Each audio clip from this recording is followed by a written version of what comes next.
And let our prayer be, Lord, heal the world. Begin with me. Well, let me ask you something. Have you ever felt that God was silent right when you needed him the most? Like you're doing all of the right things. You know, I'm doing faithful. I'm going to church, and I'm serving, and I'm giving, and sharing my faith. And then suddenly a storm hits. And your first thought isn't faith. No, your first thought is, God, where are you? And maybe it sounds like this, like, God, don't you care about my situation? Don't you see what I'm going through? Don't you see how hard it is? If you ever felt like that, then you're not alone. Because that's exactly where the disciples found themselves in our pericope today. They found themselves in a storm, in a boat, with Jesus. See, we're in week 3 of a series that I'm calling Promises. You could say it's Jesus' promises, but that didn't sound right. Week 1, right, was Easter, and the promise was that you are loved. Week 2, the promise was that you will know his voice. And today, the promise is you are not alone. Jesus tells the disciples, let's go to the other side. We're going to cross to the other side, right? So they go. No hesitation, no argument, right? They obey. Well, and then what happens? A storm hits. So let's just say it clearly. Obedience to Jesus does not mean easy sailing, right? In fact, sometimes it's the opposite. God will lead you into storms, not to punish you, but to grow you. Some of the deepest faith I've ever seen does not come in easy seasons. It came from people walking through storms and discovering that God was still there. Here's the tension in the story. The storm is raging, but what is Jesus doing? Sleeping, right? And I think that that's frustrating. But you're sleeping on the job. You should be saving me, not sleeping. And the disciples say, Teacher, don't you care if we drown? And I think that that's not a question. That's an accusation. So oftentimes I find myself in the situation, and I go, don't you care that I'm dying here? Don't you care? And maybe if you're honest, you ask the same thing. Jesus, don't you care that my marriage is struggling? Jesus, don't you care that my kid is hurting? Jesus, don't you care that I'm overwhelmed? Jesus, don't you care that I'm barely making it and I feel all by myself? And here's the truth. His silence is not his absence. Because while the storm is raging, while that storm is going, Jesus is in the boat. Let me say it this way. Jesus was in the disciples' boat, and Jesus is in your boat too. Amen? See, we want Jesus to stop the storm. But the greater promise is that he is with you in it. Because storms, they're a part of life. You can't prevent them. You can't predict them. But you can trust in this. You will never face one alone. Because Jesus is in the boat. Can you say that with me? Jesus is in the boat. One more time. Jesus is in the boat. Jesus asked them, well, why are you afraid? And at first that kind of feels a little harsh, right? Where's your faith? But then you have to remember something, what he said before the storm. What did he say? Let's go to the other side. Let's go to the other side. Not let's go out and drown. Not let's go out and see what happens. No, he already told them the outcome. Some of you, God has spoken something specific in your life. In fact, I would say God is trying to say something for everybody. But for those of you who have realized God has said something to me, God has already given you a promise, a calling, a direction in your life. But then the storm came.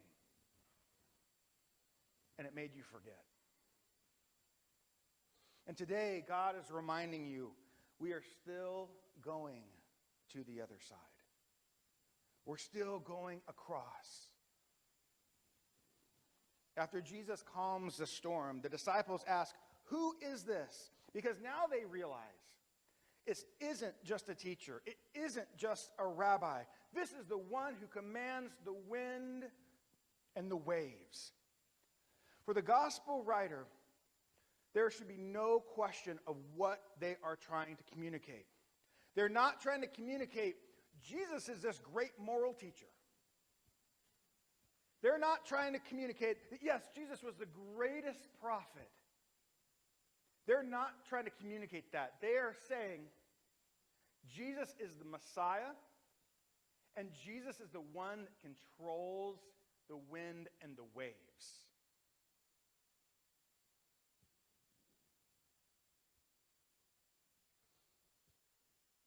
Think of it like this. Jesus is in your boat. But like a child, if you put a child, if my son and daughter, and I put them in a boat out into the middle of the lake, they're probably going to be afraid, right? They might even panic. They might, we don't know what to do. But if I'm in the boat with them, there's no fear. They have confidence. And they trust. Not because the storm isn't real, but because they know who is with them. They know who is with them. And this is where this promise gets any stronger from our other, maybe a very well-known verse to us. But I think it's really interesting how often we forget. Because Jesus doesn't just show up in the storm. He makes a promise about our entire life. Jesus says at the end of Matthew, I will always be with you. I will be with you always. Not sometimes.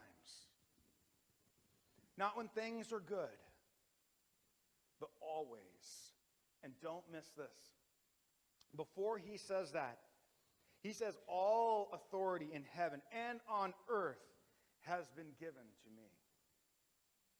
So the one who is with you over the storm, over your situation, over your future, the one that is in your boat has authority over the storm. So what do we do when the storm hits?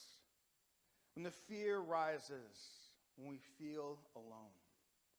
We don't just ask, where is God? We remind ourselves, Jesus is in the boat. And we trust him even before the storm stops. Some of you right now are in a storm. And you came today, maybe some of you even came today and said, God, I am in the biggest storm. And I have a hard time even telling other people. And what you need today, let me say, you don't need a quick fix. You don't need easy answers. You need a reminder that you are not alone. Church, the storm may be raising. The waves may still be high, but the promise still stands. You are not alone. Why are you not alone, church? Because Jesus is in the boat. Why are you not alone, church? Because Jesus is in the boat. Say that with me. Jesus is in the boat. Jesus is in the boat. Amen? Amen. Let's go to communion.